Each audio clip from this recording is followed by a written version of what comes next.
noches, bienvenidos a Un Toque de Romero. Esta noche tenemos un invitado muy especial, el senador de la República por el Partido Alianza Verde y precandidato presidencial, Antonio Sanguino. Senador, bienvenido, buenas noches.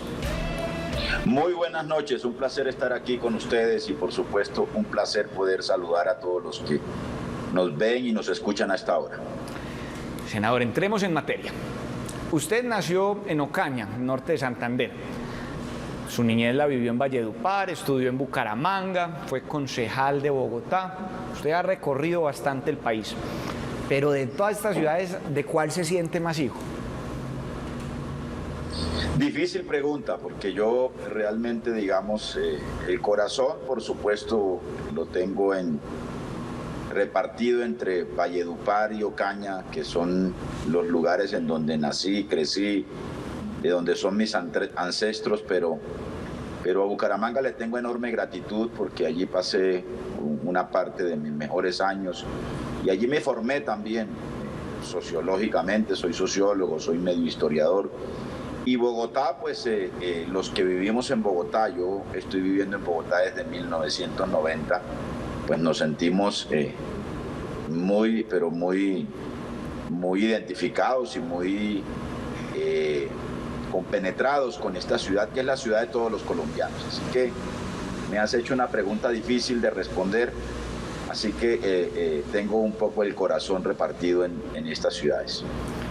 Para continuar, senador, hablando de sus inicios, de su vida, usted, como bien lo dice, en esos años de Bucaramanga, mientras estudiaba sociología e historia, pues fue parte de varios movimientos estudiantiles de la época, entre ellos A Luchar, un movimiento de izquierdas que ha sido, pues, con una gran influencia, parte de lo que alguna vez apoyó al Ejército de Liberación Nacional, al ELN.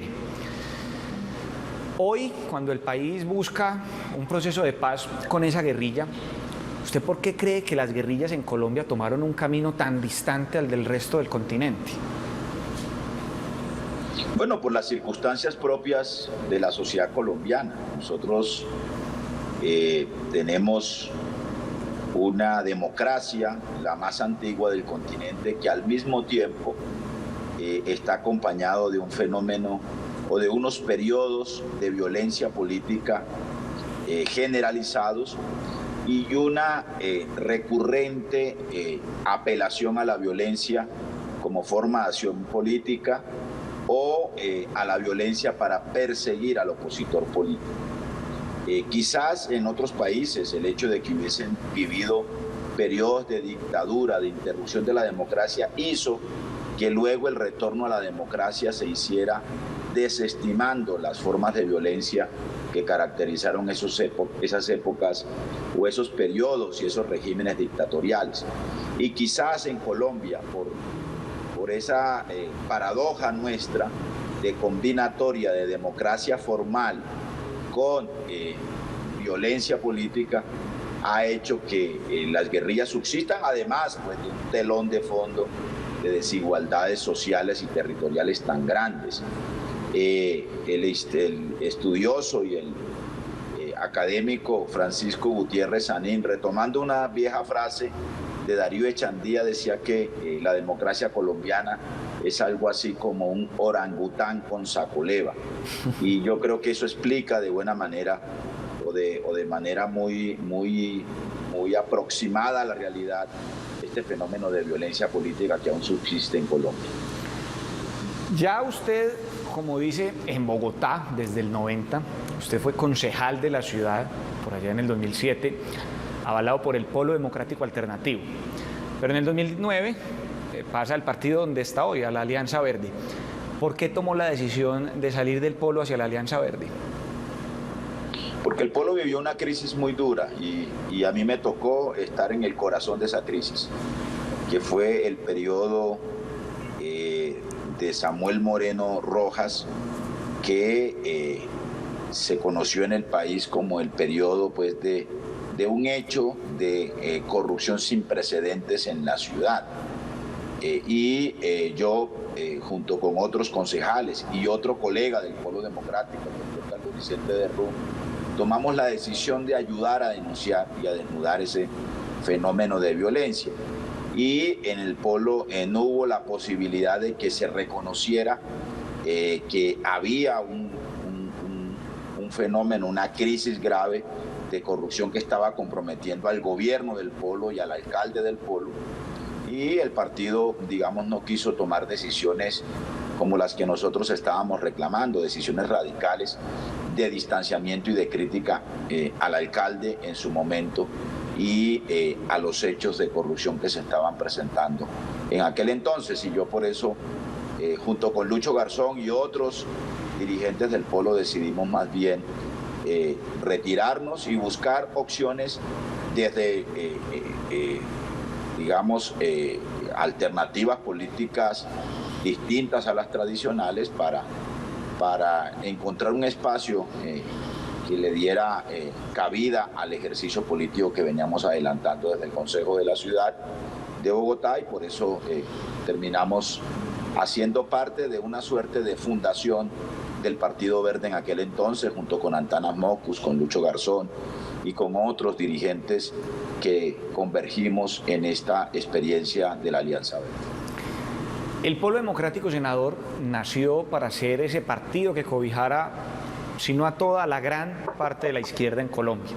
Hoy no solamente pues, ese episodio de varios dirigentes que salieron hacia la Alianza Verde, sino también la salida en algún momento de los que hoy están en Colombia Humana, y últimamente el senador Robledo y el MOVIR en la Fundación de Dignidad. ¿Qué le pasa a la izquierda en Colombia que está tan dividida?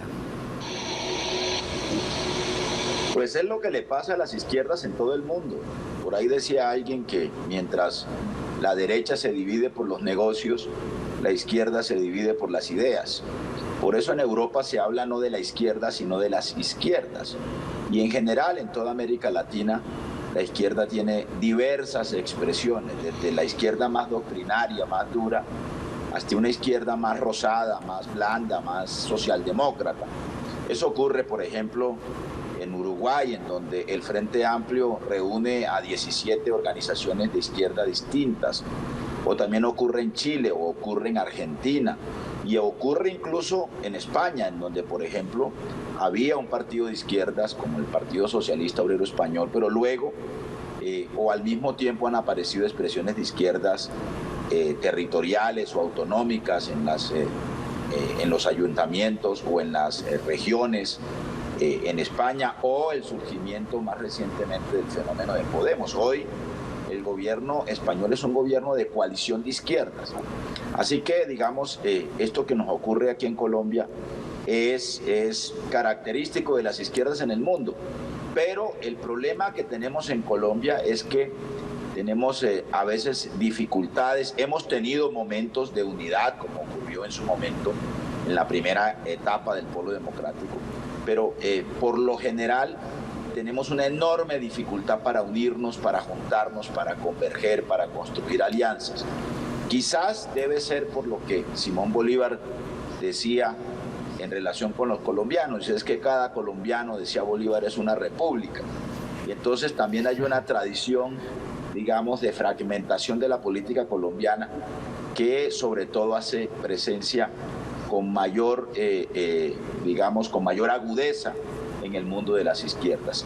Y eso de pronto explica lo que me estás preguntando, digamos, a manera también de diagnóstico.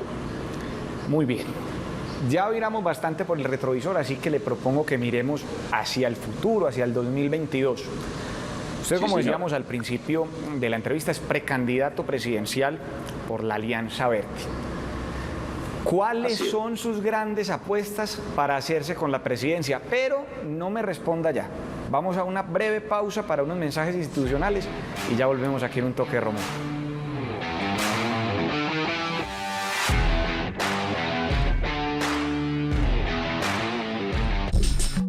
Estás viendo Un Toque de Romero.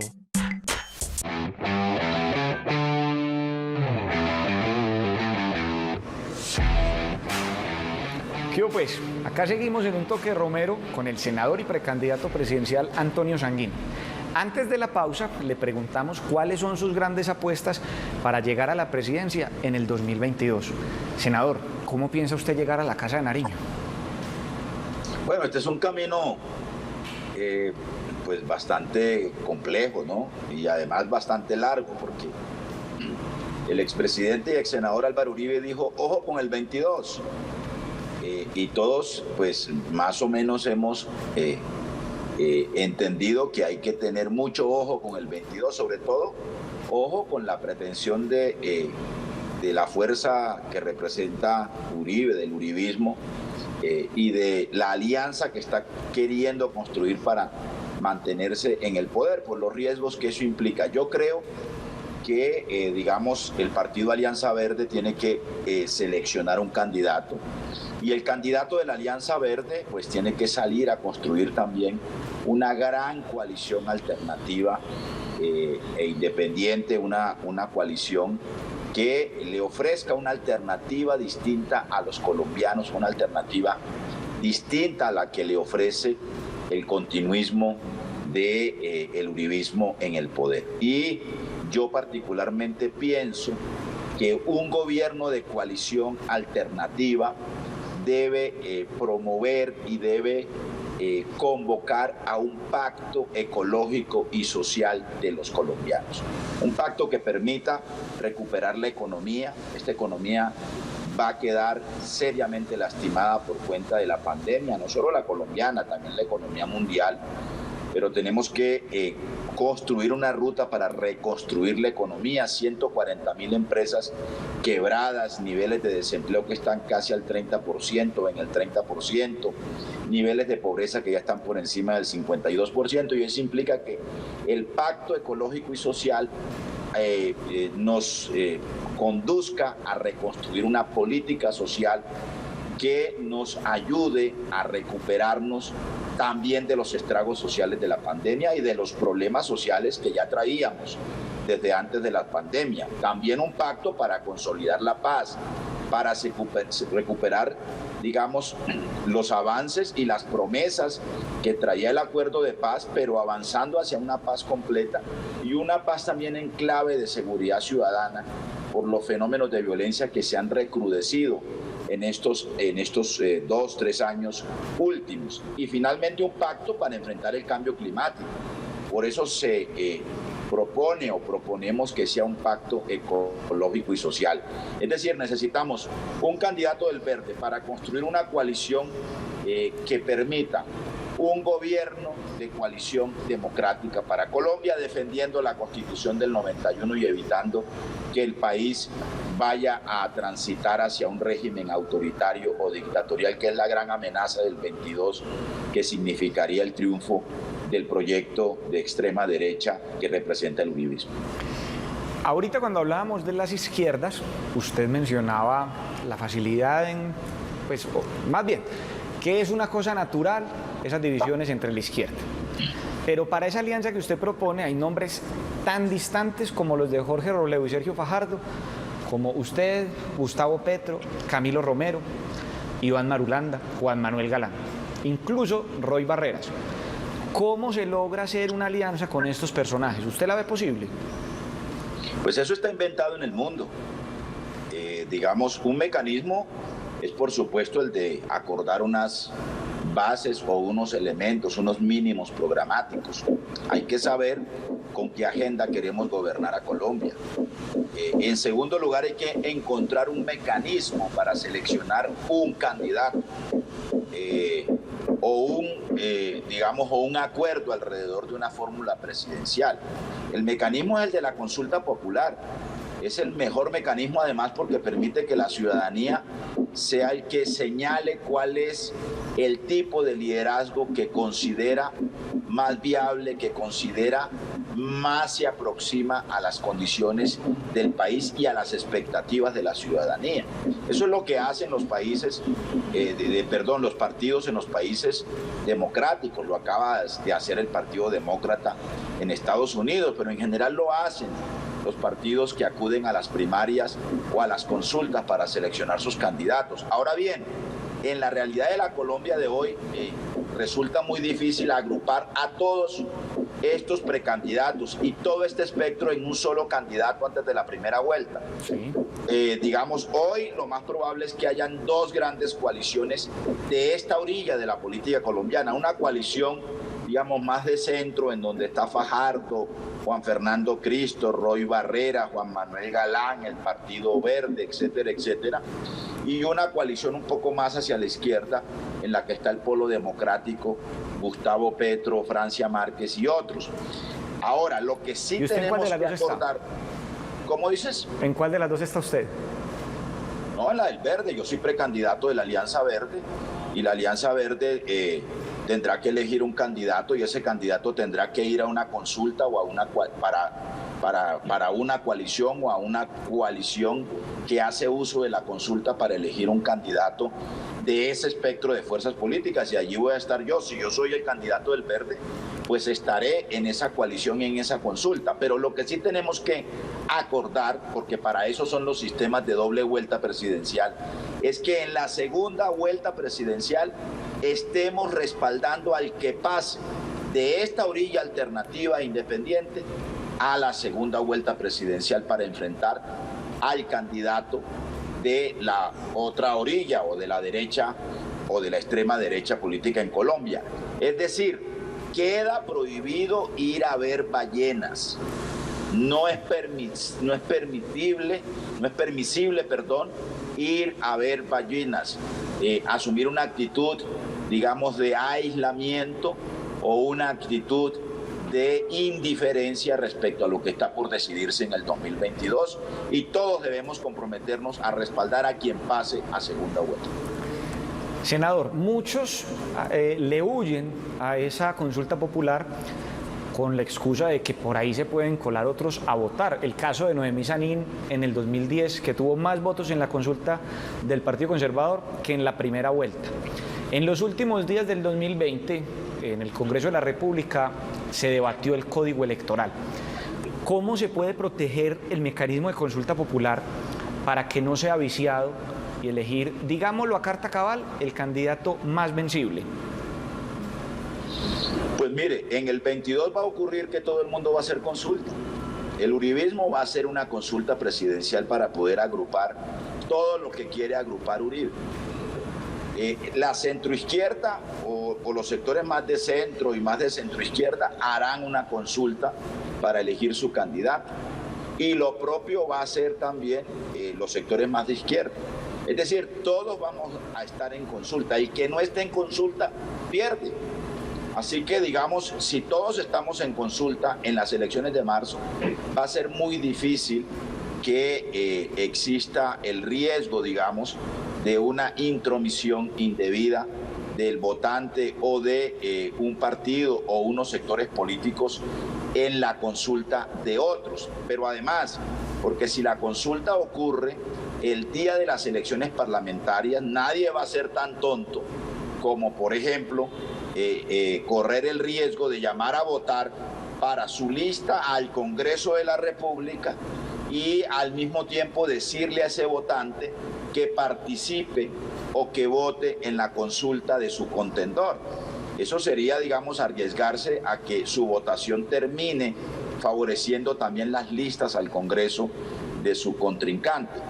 De tal suerte que yo no creo que, digamos, en el 22 existe ese riesgo. Y en todo caso, si no existiera, es un riesgo que hay que asumir. A mí me parece que, digamos, lo mejor que le puede ocurrir a una fuerza política es que le consulte a la ciudadanía quién debería representarlo en una contienda electoral. La capacidad de incidencia de otras fuerzas en esa contienda es realmente muy limitada y es intrascendente. La gran batalla que dio Luis Carlos Galán en su momento en el Partido Liberal fue la batalla de la consulta popular, o una de sus batallas, porque eso democratiza los partidos y eso hace que los partidos le abran las puertas a la expresión de la ciudadanía en decisiones tan fundamentales como la selección de su candidato presidencial. Senador, le propongo que recibamos la llamada de un personaje que usted conoce y que le quiere preguntar algo. A ver, pues. Antonio, ¿cómo estás? Hablas con Gustavo. Buenas noches. ¿Qué hubo, hermano? ¿Cómo vas? Bien, tú sabes, aquí iniciando este año nuevo de la forma más humana posible. Bueno, muy bien, muy bien. Ahí vamos a estar juntos en muchas batallas en el Congreso. Antonio, te quería preguntar precisamente eso. ¿Estaremos juntos en la batalla por el 2022? Pues por lo menos en la segunda vuelta estoy seguro que vamos a estar juntos, Gustavo. Nosotros ahora, en el 18, recuérdate que aun cuando en primera vuelta el Verde votó y hizo campaña con Sergio Fajardo, en la segunda vuelta estuvimos contigo, acompañándote casi mayoritariamente o casi completamente el Partido Verde. Así que esta vez, que el riesgo es mayor, vamos a estar juntos muy seguramente. Y a propósito de ese 2018, de esa segunda vuelta de los 8 millones de votos, tú que has estado en el Congreso y esa discusión que nos negó la personería jurídica, la Colombia humana, ¿crees que hay una persecución de la mafiomafia del poder? Pues yo creo que, Gustavo, tú y yo que hemos estado en muchas batallas, sabemos que en Colombia uno de los grandes problemas que tenemos como sociedad y que explican en buena parte nuestra violencia política es la intolerancia, la exclusión y la persecución del opositor político. Yo creo que en la reforma al Código Electoral, en eso estuvimos juntos, debió el Congreso y sus mayorías haber permitido que Colombia Humana obtuviese su personería jurídica, pero además antes el Consejo Nacional Electoral debió haber reconocido un resultado como el que tú obtuviste en la segunda vuelta o que obtuvo la Colombia Humana también en la primera vuelta para que se reconociera la existencia de la Colombia Humana como la fuerza política o una de las fuerzas políticas de oposición en Colombia. Antonio, un abrazo, te dejo con Santiago, feliz noche. Bueno, Gustavo, feliz Navidad. Senador, continuemos acá con una batería de palabras. Yo le doy a usted una palabra, un nombre, y usted me responde lo más cortico que pueda, lo primero que se le venga a la cabeza. ¿Le parece? Perfecto. Empecemos con a luchar. A luchar. Sí, señor. Rebeldía, innovación y esperanza. Luis Eduardo Garzón. Primer alcalde de izquierdas que tuvo Colombia en la capital de la República. Samuel Moreno. Una decepción. Claudia López. Una berraca. Una Gustavo mujer aguda. Gustavo, un luchador incansable y un parlamentario y un dirigente extraordinario. Sergio Fajardo. Un buen gobernador, un líder alternativo. Y finalmente, senador, alguien del gobierno con el que usted se tomaría un café. Está como difícil, ¿o yo? Está como difícil. Pero,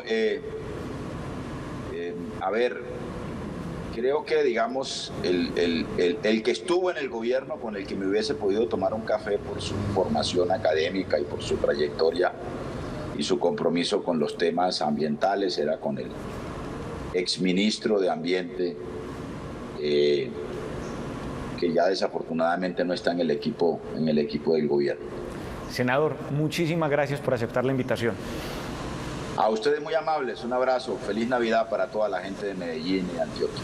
Muchas gracias, senador. A ustedes, televidentes, muchas gracias. Un abrazo muy grande y mucho ánimo. Acá nos vemos dentro de 8 días. Que estén muy bien.